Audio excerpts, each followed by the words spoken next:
مش مهم تعرف أنا مين ولا شكلي إيه. اعتبرني أي شاب مصري عادي ممكن تقابله كل يوم. لكن اللي حصل لي مش عادي أبدا. حتى لو سمعت الحكاية دي من حد غيري غالبا ما كنتش هصدقها. عشان كده قررت أحكي لكم اللي حصل معايا بالتفاصيل. يمكن أنت تصدق ويمكن لأ، بس اللي متأكد منه إن ده اللي حصل لي فعلا. بس لحظة واحدة، أنا لاحظت إن معظم اللي بيتفرجوا على الفيديوهات مش مشتركين في القناة. فريت دلوقتي ننزل نشترك في القناة ونفعل زر الجرس، ويا ريت تديني لايك كده عم ماشي، ويلا نكمل القصة. كل حاجة بدأت في يوم عادي جدا. كنت راجع من الشغل متأخر وتعبان، وفي دماغي مليون حاجة. أول ما وصلت البيت قلت أشوف الإيميلات على السريع قبل ما أنام. فتحت اللابتوب وأنا بشرب كوباية الشاي وبقلب في الرسايل لحد ما لمحت رسالة جديدة لسه واصلة. استغربت لأن الساعة كانت متأخرة قوي. المفروض مفيش حد هيبعت لي إيميلات في الوقت ده. بصيت على تفاصيل الرسالة بسرعة، وبعدين عينيا اتثبتت على التاريخ. التاريخ المكتوب على الإيميل كان بتاريخ بعد بكرة. قلت لنفسي: إيه ده؟ معقول الجهاز مهنج؟ رحت اتأكدت من ساعة الجهاز والتقويم عندي، لقيتهم مظبوطين على التاريخ النهاردة. يعني مش مشكلة توقيت من عندي. طب الإيميل نفسه إزاي يبقى مؤرخ ببعد بكرة؟ فضلت سرحان لمدة كام ثانية وببص حواليا في الأوضة الهادية. قلبي دق بسرعة. حسيت إن في حاجة غلط، حاجة مش منطقية بتحصل قدامي. قررت أفتح الإيميل وأقراه يمكن ألاقي تفسير. كان عنوان الرسالة غريب، مفيش غير كلمة واحدة: تحذير. فتحت الرسالة وبصيت على الكلام اللي جواها بسرعة. لقيت سطرين صغيرين بيقولوا: يوم الأربعاء القادم الساعة 6 مساء ما تركبش الأسانسير في المبنى اللي بتشتغل فيه. بس كده، مفيش أي شرح تاني أو تفاصيل أكتر. الرسالة جاية من عنوان إيميل غريب مش مفهوم، حاجة عبارة عن حروف وأرقام ملهاش معنى. أنا بصراحة ما صدقتش نفسي ولا فهمت أي حاجة. قلت لنفسي: إيه الهزار التقيل ده؟ وليه حد بيبعت لي رسالة بالأسلوب ده وفي الوقت ده؟ أول فكرة جت في بالي إنها ممكن تكون خدعة من حد من صحابي أو زمايلي في الشغل. يمكن حد فيهم حابب يهزر معايا أو يخضني. بس مين ده اللي فاضي يعمل مقلب بالطريقة دي؟ وبعدين مفيش أي حد يعرف ميعاد رجوعي غير ناس قليلين. طب افترضت إن واحد من الزملاء هيعرف إيميلي الشخصي منين؟ الموضوع فعلا مريب. بس برضه حاولت أهدي نفسي وقلت: يمكن مجرد صدفة أو إيميل أي كلام جالي بالغلط. قفلت اللابتوب وقررت أنام وأطنش الرسالة دي تماما. ما خدتش تحذيرها ده على محمل الجد خالص. عدى اليوم اللي بعده عادي جدا. مفيش حاجة حصلت تستدعي القلق، لدرجة إني نسيت الموضوع أصلا. جه يوم الأربع، اليوم الموعود. كان يوم شغلي طويل ومرهق، وافتكرت إن الساعة جريت ووصلت ل6 المغرب وأنا لسه في المكتب. مكتبي في الدور السابع. جهزت شنطتي عشان أمشي. لحظة ما خرجت من المكتب افتكرت الإيميل والتحذير اللي فيه. للحظة اترددت: معقول آخد الموضوع بجدية؟ طب وليه أصلا؟ أكيد كانت هزار أو إيميل غلط. فضلت واقف قدام باب الأسانسير شوية محتار، وفي الآخر هزيت راسي ومسحت الفكرة من دماغي ودوست على زرار الأسانسير ونزلت فيه زي كل يوم. نزل الأسانسير بيا من الدور السابع للسادس وبعدها الخامس. وفجأة حسيت بهزة قوية والمصعد وقف مرة واحدة بيا بين الأدوار. الكهرباء اتقطعت والنور طفى تماما، وباب الأسانسير مرضيش يفتح. الدنيا اسودت حرفيا. حاولت أدوس على الزراير وأخبط على الباب يمكن حد يسمعني. قلبي كان هيقف من كتر الخضة. بعد دقيقة بدأت أحس بالعرق على وشي وأنفاسي بتتسارع. في اللحظة دي تحديدا افتكرت الرسالة والتحذير اللي كان فيها. جسمي أشعر وحسيت إن حاجة مش طبيعية بتحصل. معقول المكتوب في الإيميل بيتحقق حرفيا؟ ده أنا حتى ما خدتش التحذير بجد ولا أي حاجة. فضلت محبوس في الأسانسير يمكن ربع ساعة أو أكتر وأنا تايه بين أفكاري وخوفي. أخيرا الكهرباء رجعت والأسانسير اتحرك ونزلني للشارع. خرجت منه وأنا بتنفس بصعوبة وحاسس إني لسه مخضوض ومش مصدق. الحارس بتاع المبنى بصلي باستغراب وسألني إذا كنت كويس. هزت راسي بأيوة وأنا لسه في حالة ذهول. أول ما طلعت بره وقفت أهدي نفسي وبسترجع في دماغي كل اللي حصل. الإيميل قال لي ما تركبش الأسانسير الساعة 6، وأنا ركبت وحصل اللي حصل فعلا. يعني الرسالة كانت صح. ساعتها مخي فضل يلف: إزاي؟ مين بعت الرسالة دي وليه؟ روحت البيت في اليوم ده بدري عن المعتاد. كنت مرهق جسديا وعصبيا. أول ما دخلت البيت رميت نفسي على الكنبة وعقلي لسه مشغول بالإيميل العجيب. قمت بسرعة على اللابتوب وفتحت الإيميل تاني. لقيت الرسالة زي ما هي، بتاريخها المستقبلي وتحذيرها الواضح. فضلت أبرق فيها ومش عارف أفكر بشكل منطقي. هل دي صدفة عجيبة؟ ولا في حد كان عارف إن الأسانسير هيعطل وبعت لي التحذير ده؟ طب لو حد عارف إن في عطل، ليه ما بلغش كل الناس؟ وليه يبعت لي أنا بالذات؟ أسئلة كتير أوي ما لقيتش ليها أي إجابة. نمت ليلتها بالعافية. وتاني يوم صحيت وأنا حاسس إني لسه تعبان ومش في وعي بالكامل. جزء مني كان بيحاول يقنعني إن اللي حصل امبارح ممكن يكون صدفة غريبة أو سوء حظ وخلاص. بس جزء تاني كان متأكد إن في حاجة غريبة بتحصل حواليا. فضلت متوتر طول اليوم وكل شوية أبص على موبايلي وعلى الإيميل وكأني مستني حاجة تانية. قلبي كان حاسس إن مش دي نهاية الموضوع. ما فاتش كتير وجيت بالليل ببص على الإيميلات تاني. لقيت رسالة جديدة ظهرت. قلبي وقع في رجلي حرفيا قبل ما افتحها. التاريخ بتاعها كمان كان بعد بكرة. نفس الشكل العجيب اللي شفته قبل كده. ايدي كانت بتترعش وانا بفتح الرسالة. المرة دي كان عنوان الايميل مختلف شوية. كان مكتوب تحذير هام. فتحت الايميل بسرعة وعينيا جريت على الكلام. الرسالة التانية كانت اطول حبتين. مكتوب فيها: بعد بكرة الساعة 9 بالليل صاحبك أحمد هيعمل حادثة بالعربية على الطريق السريع عند مخرج 13. حاول تكون موجود يا مصطفى لأن مفيش حد غيرك هيلحقه. عينيا اتسمرت على كل كلمة وخاصة اسمي واسم أحمد صاحب طفولتي. ايديا سقعت وحسيت بدوخة خفيفة. يعني ايه الكلام ده؟ مين اللي عارف عن حادثة هتحصل قبلها بيومين وكمان محدد الاسم والمكان بالدقة كده؟ أحمد ده أعز أصحابي من واحنا عيال صغيرين. ولسه كنا بنتكلم في التليفون امبارح. هو كان فعلا قايل انه هيرجع بالعربية من السفرية يوم الخميس بالليل. نفس الميعاد اللي مذكور في الرسالة. ما بقتش عارف ده بجد ولا هزار تقيل ولا تهديد. فكرت اكلم احمد حالا وحذره انه ما يسافرش بالعربية بعد بكرة. بس اكيد لو قلت له اوعى تسوق عربيتك عشان جالي ايميل بيقول انك هتعمل حادثة هيضحك وهيقول عليا مجنون رسمي. طب اعمل ايه؟ اطنش زي المرة اللي فاتت واستنى الحادثة تحصل؟ بس المرة دي مش موضوع اسانسير ولا هزار. ده حياة اعز صاحب ليا عن محك. ولو حصل له حاجة وانا ساكت انا عمري ما هسامح نفسي. ساعتها قعدت على السرير افكر وانا محتار. طب انت لو كنت مكاني هتعمل ايه؟ هتصالح صاحبك بالحقيقة مستحيلة دي ولا هتحاول تمنع الحادثة من غير ما تقول له السبب؟ ولا يمكن هتفتكر الموضوع كله فخ او لعبة وهتطنش؟ فضلت اسأل نفسي اسئلة زي دي كتير. في الاخر قررت اني مش هقدر اغامر بحياة احمد حتى لو كان تحذير هزار او لعبة. قلت لنفسي مش هخسر حاجة لو خدت احتياطي. الافضل اكون هناك في المكان والزمان المذكورين. لو طلع كل ده وهم وهلاوس يبقى محدش عرف. ولو طلع حقيقي هبقى عملت اللي عليا. على مدار اليومين اللي بعد الرسالة التانية كنت على أعصابي. كل شوية أبص في ساعة الموبايل وأعد الساعات المتبقية على ميعاد الحادثة المتوقعة. كنت بتواصل مع أحمد عادي خالص في التليفون وما بينتلوش أي حاجة.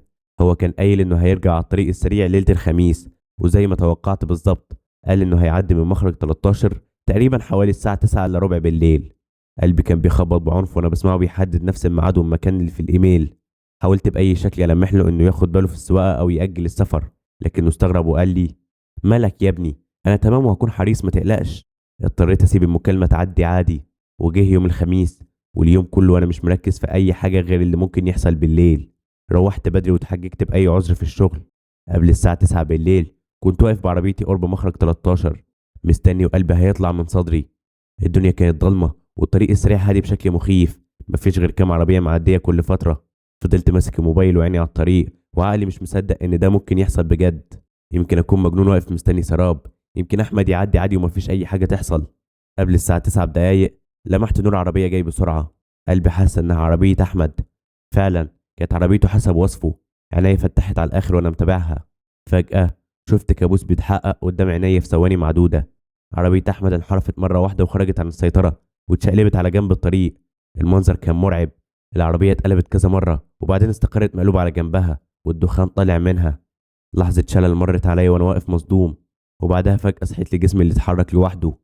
جريت ناحية العربية وانا بصرخ: أحمد!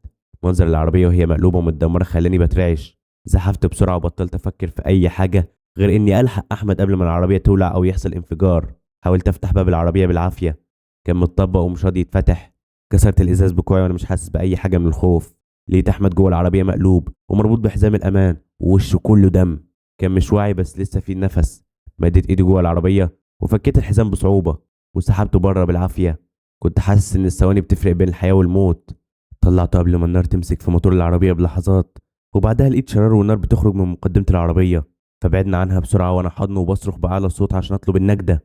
لحظات وصلوا شويه ناس كانوا معديين بالعربيات بتاعتهم اتجمعوا حوالينا. واحد اتصل بالاسعاف وواحد حاول يطفي النار اللي ولعت. انا كنت قاعد على الارض جنب احمد جسمي كله بيترعش وانا مش مصدق اني لحقت صاحبي قبل ما يتحرق جوه العربيه. بصيت على وشه اللي فيه جروح ودم بسيط ودموعي نزلت من هول الموقف. احمد فتح عيني شويه وابتدى يهذب كلام مش مفهوم. حاول يسالني بصوت ضعيف: انت جيت هنا ازاي؟ بصيت له ما لقيتش كلام اقوله. ابتسمت وقلت له اول حاجه جت في بالي: حظ يا صاحبي. قلت اعدي اشوفك يمكن تحتاج حاجه. سكت ومردش. ويمكن عمره ما هيعرف انا كنت هناك ليه. وبعد دقايق وصلت الاسعاف واخدوا احمد على المستشفى. الحمد لله اصابته كانت متوسطه. شويه كسور وكدمات بس حي وهيتعافى. الدكتور قال لي: كويس انك لحقت تنقذه والا كان النزيف او الحريق ممكن يخلصوا عليه. ساعتها بس اخدت نفسي وحمدت ربنا اني نفذت اللي اتقال عليه في الرساله. وأنقذت حياة أحمد حرفيا بسبب إيميل غريب مهما كان مصدره. بس دلوقتي الموضوع بقى أخطر وأعمق بكتير. بعد ما اطمنت على أحمد روحت البيت في نص الليل. كنت منهك ومتلخبط، عقلي كان بيصرخ بأسئلة ملهاش حصر. مين اللي بعت لي الرسالة دي؟ إزاي عرف اللي هيحصل لأحمد بالتفاصيل كده؟ وليه أنا تحديدا اللي يتبعت لي التحذير ده عشان أنقذه؟ هل في حد بيراقبنا أنا وأحمد، ولا دي قوة خارقة للقدر بتتدخل عشان تغير الأحداث؟ أول حاجة عملتها إني فتحت اللابتوب ودورت على نفس الإيميل ده تاني. رديت على الرسالة نفسها بسرعة وكتبت فيها يمكن 100 سؤال في سطرين. مين حضرتك؟ ازاي عرفت عن الحادثة؟ وانت عايز مني ايه؟ ضغطت ارسال وقعدت مستني اي اجابة. فضلت اعمل تحديث لصندوق الوارد كل شوية بس مفيش اي رد جاي. بعد شوية ظهرت رسالة في بريدي، بس طلعت رسالة فاضية تماما، كأنها رسالة نظام او خطأ تقني. واضح ان مفيش حد بيستقبل الرد اصلا. حسيت باحباط شديد وكمان برعب ان احتمال اللي بيبعت لي ما يكونش بني ادم زيي. يمكن يكون برنامج كمبيوتر، يمكن منظمة سرية، أو يمكن أنا نفسي من المستقبل. أنا عارف إن التفكير دخل منحنى جنوني، فعشان كده هزيت راسي وقلت مستحيل، لا خلاص كفاية كده. قعدت أدور على أي دليل أو حتى تلميح في تفاصيل الرسالتين ممكن يفسر أي حاجة، بس مفيش ولا خيط واحد. عناوين الإيميلات عبارة عن حروف وأرقام عشوائية، مفيش توقيع، مفيش اسم، مفيش أي إشارات لمين أو ليه، كأنها بتيجي من العدم. جربت أعمل سيرش على النت، دخلت على جوجل وكتبت حاجات زي رسائل من المستقبل أو إيميل بتاريخ مستقبلي. فضلت أدور وأقرأ في نتائج كتير، بس أغلبها هي قصص خيالية يا ناس بتحكي تجارب غريبة مش شبه حالتي. مفيش أي معلومة مفيدة. حسيت إني لو فضلت أدور كده بنفسي كتير ممكن أتجنن. كام يوم عدوا بهدوء نسبي. أحمد خرج من المستشفى ورجع بيته يرتاح كام يوم، وكلمني بعدها يطمن عليا ويشكرني بشكل كبير جدا إني ظهرت في اللحظة المناسبة دي. أنا قلت له قدر ولطف وما دخلتش في تفاصيل كتير. حاولت أرجع لحياتي الطبيعية بعد اللي حصل، بس طبيعي إزاي وأنا عايش مستني المصيبة الجاية؟ كل صوت إشعار على الموبايل أو رنة إيميل كانت بتخليني أفزع وأفكر يا ترى جت رسالة جديدة. كل يوم كنت بصحى مفزوع وببص بسرعة على الإيميل قبل أي حاجة. بعدها بحوالي أسبوع صحيت من النوم في نص الليل على رنة إشعار جديدة. قلبي وقع من الخوف وأنا باخد موبايلي بسرعة في إيدي. طبعا زي ما أنت متوقع الإيميل التالت وصل، ومن 3 حروف الموضوع باين، وبتاريخ بعد بكرة برضه. قلبي كان هيقف وأنا بفتح الرسالة. نفس الشكل عامل الإيميل اللي بقيت عارفه كويس، ونفس نوعية التحذير. فضلت ثانية متردد وخايف أقرأ التفاصيل، وفي الآخر غمضت عيني لثانية وبعدين فتحتها وابتديت أقرأ. الإيميل المرة دي كان مباشر ومختصر بشكل مخيف. يوم الأحد الساعة 8 الصبح ما تاخدش قطر 976 المتجه لإسكندرية. لو ركبت القطر ده مش هتوصل أبدا. قريت الرسالة دي 10 مرات ورا بعض وأنا مش مصدق عيني. رقم القطر ده هو بالظبط نفس القطر اللي بركبه كل أسبوع عشان أروح أزور أهلي كل يوم حد الصبح، وفعلا كنت ناوي أسافر بيه بعد بكرة. التحذير واضح وصريح إن لو ركبت القطر ده الموت هيكون في انتظاري. حسيت إني متكتف في دايرة قدر غريبة ومرعبة. مين ده اللي عارف تحركاتي وخططي كلها لدرجة إنه عارف سفريتي المعتادة دي؟ وليه عايز يحذرني وانقذ نفسي؟ طيب إيه اللي هيحصل للقطر أساسا؟ أكيد حادثة كبيرة أو حاجة بشعة. كل الأفكار السوداء هجمت عقلي مرة واحدة. يا ترى إحساسي صح وهتحصل كارثة؟ المرة دي أنا ما كانش عندي أي نية شك في صدق الرسالة. تحذيرين قبل كده كانوا كفاية يقنعوني إن الموضوع حقيقي جدا. قررت على طول إني مش هاخد القطر ده بأي تمن. بس فضلت مشكلة تانية بتزن في ضميري. باقي الناس اللي هيركبوا القطر، هل لازم أعمل حاجة؟ هل أبلغ عن حاجة زي كده؟ بس أبلغ مين وبأي دليل؟ مين أصلا هيصدقني؟